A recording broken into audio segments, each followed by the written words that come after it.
Interview process सऊदीया में कैसे होता है, जो कि हमारे साथ भी हुआ। अपना एक्सपीरियंस आप लोग के साथ शेयर करते हैं। अगर आप लोग को कॉल आती है, पाकिस्तान, इंडिया, बांग्लादेश में आप हो या सऊदीया में हो, और अगर आपको इंटरव्यू की कॉल आती है, तो आपको पता होना चाहिए कि प्रोसेस कैसे होता है और आप लोगों ने एक्ट कैसे करना है। ठीक हो गया जी। आज इस पर बात करते हैं। अस्सलाम वालेकुम एंड गुड मॉर्निंग। उम्मीद है आप सब लोग खैरियत से होंगे। तो जब भी आप किसी भी वेबसाइट पर अप्लाई करते हैं, ठीक है, जॉब्स के लिए, तो एचआर अगर आपको शॉर्टलिस्ट कर लेती है आपकी सीवी देकर, तो सबसे पहला जो सोर्स होता है आपको शॉर्टलिस्ट करने का, वो होता है सीवी। तो आपकी सीवी अच्छी होनी चाहिए और फील्ड से रिलेटेड ही होनी चाहिए। उस जॉब जो जॉब डिस्क्रिप्शन है उसी हिसाब से होनी चाहिए, वही एक्सपीरियंस होना चाहिए, फिर ही आप शॉर्ट लिस्ट हो गए। क्योंकि मोस्टली, ठीक है, सॉफ्टवेयर वगैरह भी होते हैं और कई दफ़ा मैनुअली भी पिक करते हैं, लेकिन अगर आपका उससे रिलेटेड एक्सपीरियंस होगा फिर ही आप शॉर्ट लिस्ट हो गए, अदरवाइज़ आप शॉर्ट लिस्ट भी नहीं होंगे। ये आप चीज़ें माइंड में रखें। तो जैसी जॉब डिस्क्रिप्शन आती है उस हिसाब से आपकी सीवी होनी चाहिए और उसका ऑफ कोर्स आपको एक्सपीरियंस भी होना ही चाहिए। शॉर्ट लिस्ट तो आप हो गए। अब अगला जो प्रोसेस है वो आपको बताता हूँ स्टेप बाय स्टेप। फिर आपको आती है भाई सब कॉल, ठीक है, और वो कॉल होती है कि आपके साथ थोड़ा बहुत हाय हेलो कैसे हैं आप, आपका नाम, ये वो थोड़ा सा पूछ के फिर आपके साथ जो है ना इंटरव्यू का टाइम स्केड्यूल किया जाता है कि वो उसी टाइम इंटरव्यू नहीं हो जाता। वो पूछते हैं आपका फ्री होंगे, ठीक है, आपका बिजी हैं, हम आपके साथ इंटरव्यू कर लें, ठीक है, या वो बताते हैं कि भाई हमारा जो मैनेजर है, जो हमारी एचआर है, वो इस टाइम फ्री है, आप इस टाइम आपका इंटरव्यू आएगा। फिर वो आपको करते हैं एक ऑफिशियल ईमेल, ठीक है। और कई दफ़ा क्या करते हैं कि कॉल के बगैर ही आपको पहले ही ईमेल आ जाती है, बाद में कॉल आती है। और कभी कुछ भी हो सकता है, पहले कॉल आ सकती है, बाद में ईमेल आ सकती है। लेकिन अगर तो वो भाई साहब रेप्यूटेड कंपनी है, ठीक है, अच्छी कंपनी है, कोई फ्रॉड नहीं है, तो फिर ऑफ कोर्स आपको ईमेल तो आएगी ही आएगी। वो ईमेल के थ्रू ही चलते हैं, कॉल शॉल वो बाद में करते हैं। तो ये अपनी चीज़ें माइंड में रखनी है कि पहले ईमेल आएगी अच्छी कंपनी, तो फिर समझ कोई फ्रॉड वाला चक्कर नहीं, और कंपनी की ही ईमेल आईडी होनी चाहिए।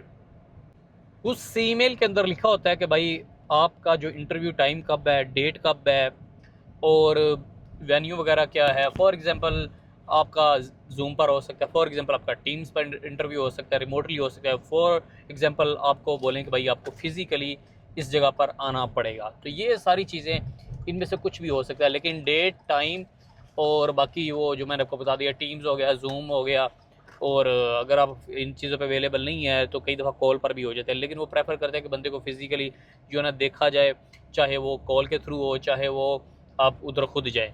तो ये वो चीज़ें होती हैं कि पहला जो स्टेप होता है, अब जो बड़ी कंपनी होती है ना, उनके स्क्रीनिंग प्रोसेस होते हैं, वन बाय वन वो स्टेप बाय स्टेप चलते हैं। ये नहीं कि एकदम एक इंटरव्यू किया और बंदा हायर कर लिया।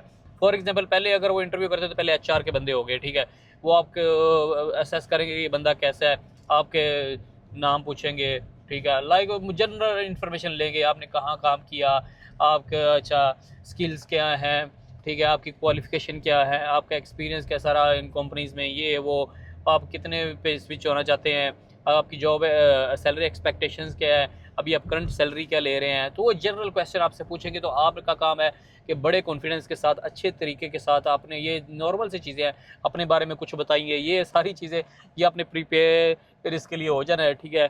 तो फिर ही आप इंटरव्यू के लिए आगे जाएँ। विदाउट प्रिपरेशन आप इंटरव्यू के लिए अगर ना इंटरव्यू ना दें। अगर तो आपका वो इंटरव्यू अच्छा रहता है, ठीक है, स्क्रीनिंग जो प्रोसेस होता है उसमें आप पास हो जाते हो, तो फिर क्या होता है भाई लोगों, फिर आपकी फील्ड से रिलेटेड जो भी बंदा है, जो भी मैनेजर है, वो आपका इंटरव्यू करेगा जिसके अंडर आप काम करोगे, ठीक है, मोस्टली जिसके अंडर आप काम करोगे। लाइक आप इलेक्ट्रिकल इंजीनियर हो, लाइक आप टेलीकॉम इंजीनियर हो, लाइक आप सिविल इंजीनियर हो, लाइक आप डॉक्टर हो, कुछ भी हो, तो उसी फील्ड से रिलेटेड जो आपका सीनियर होगा, जो आपका मैनेजर होगा, ठीक है, उसी को बुलाएंगे। फिर वो आपका अगला स्टेप होगा, अगला इंटरव्यू लेगा। फिर एचआर के कुछ बंदे बैठ जाते हैं और वो मैनेजर बैठ जाता है, ठीक है, चाहे वो आपको आपसे जूम पर क्वेश्चन करें, ठीक है। और मोस्टली जब लास्ट स्टेप होता है तो फिजिकली बुला लेते हैं, लेकिन अगर आप रिमोट एरिया में दूर है, नहीं आ सकते, तो फिर जूम पर भी हो ही जाते हैं क्वेश्चन वगैरह। तो फिर वो टेक्निकल, समझे, टेक्निकल मैनेजर उसको बोल लेते हैं हम, कि जो फील्ड से रिलेटेड बंदा है, ठीक है, जिसने आपसे काम लेना, फिर उसने इंटरव्यू करना है, फिर उसने देखना है कि यार ये बंदा मेरे मेरे काम के लिए सूटेबल है नहीं है, इसके स्किल्स अच्छे हैं नहीं है, इसकी कम्युनिकेशन अच्छी है नहीं है, मेरे से बात भी कर सकता है नहीं है, इसकी डिग्री जो है वो हमारे फील्ड से रिलेटेड है या नहीं है, इसका एक्सपीरियंस हमारे फील्ड से रिलेटेड है या नहीं है, प्रॉब्लम सॉल्विंग है या नहीं है, ठीक है, इतनी दफ़ा मैंने है या नहीं है बोल दिया। तो ये सारी चीज़ें वो देखेगा। मतलब जो भी सॉफ्टवेयर्स वगैरह यूज़ हो रहे हैं वो उनके बारे में पूछेगा, जो भी आपने फील्ड में काम किया वो उनके बारे में पूछेगा, जो भी आपको वो मुश्किलात आई हैं, प्रॉब्लम्स आई हैं, उनको उनसे पूछेगा आपने सॉल्व कैसे की हैं। ठीक है, वो आपको कोई ना कोई सिनेरियो दे सकते हैं कि अगर फॉर एग्जांपल ये सिनेरियो है, ये सिनेरियो है, आप इसको प्रॉब्लम को सॉल्व कैसे करेंगे। तो ये सारी चीज़ें भी हो सकती हैं। मैनेजर ने आपको सिलेक्ट कर लिया तो समझ लिया आप सिलेक्ट हैं। अब मसला रहता सिर्फ सैलरी का। ठीक है, फॉर एग्जांपल वो सैलरी आपके लाइक करंट सैलरी आपकी 4000 हो। ठीक है, आपकी एक्सपेक्टेशंस आपसे पहले पूछेंगे, आप उसको बताओगे। ठीक है, ऑफ कोर्स जब अगर जॉब स्विच कर रहे हो तो थोड़ा हाई बताओ ना, 7 तक बताओ। ठीक है, फिर वो डील शील आपके साथ करते करते करते करते जैसे भी होगा, ना उनकी ना आपकी, इस तरह करते करते 6, 6.5, 5, 5 तो आपने नहीं माना। अगर आप 4 पर कर रहे हो 5 पर क्यों जाना है। ठीक है, 6, 6.5, 6 के दरमियान आपने, ठीक है, अगर आपका लेवल वो है, मैं लेवल की सबसे बात कर रहा हूँ यार, क्या पता आपके ऑफ कोर्स जो 15-30 हज़ार वाला बंदा है उसको तो मेरे इंटरव्यू, उसके लिए तो मेरी वीडियो की भी ज़रूरत नहीं है, वो तो पहले ही माशाल्लाह एक्सपीरियंस वाला है। मैं फ्रेश ही बंदों की बात कर रहा हूँ। ठीक है, तो फिर आपने इतने में मान जाना भाई लोगों, फिर क्योंकि स्लोली आगे ग्रो कर देना। और अगर कंपनी अच्छी है उसके अंदर आपने पर्क्स देखने कौन से है, आपको एडवांटेज कौन से मिल रहे हैं, आपको ट्रांसपोर्टेशन मिल रही है, आपको अकोमोडेशन मिल रही है। ठीक है, तो आपकी सैलरी, फिर अगर अकोमोडेशन वगैरह मिल जाती है तो आपकी सैलरी समझ काफ़ी बचत हो जाती है, आपके रहने रुने का कोई मसला मसाइल नहीं होता, आने जाने का कोई मसला मसाइल नहीं होता।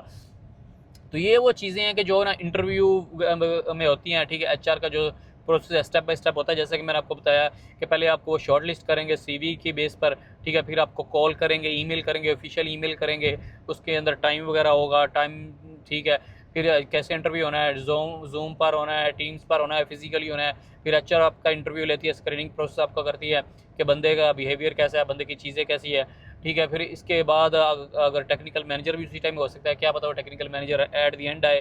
ठीक है, तो ये वो सारी चीज़ें वो आपको एसेस करता है, आपके स्किल्स वगैरह हैं कि नहीं, आपको उस फील्ड से रिलेटेड बंदे हैं या नहीं है, आप काम कर सकते हैं या नहीं है, मतलब एटलीस्ट बेसिक्स आपकी क्लियर हैं या नहीं है। फिर बंदा काम तो कंपनीज में जाकर सीख ही जाता है। तो ये वो सारी चीज़ें जो इंटरव्यू में होती हैं, हमारे साथ भी ऐसा हुआ था। ठीक है, आपने क्या करना है, आपने अच्छी सी सीवी रेडी कर लेनी है अपनी फील्ड से रिलेटेड, और जो आप सीवी के अंदर लिखें वो आपको आना चाहिए।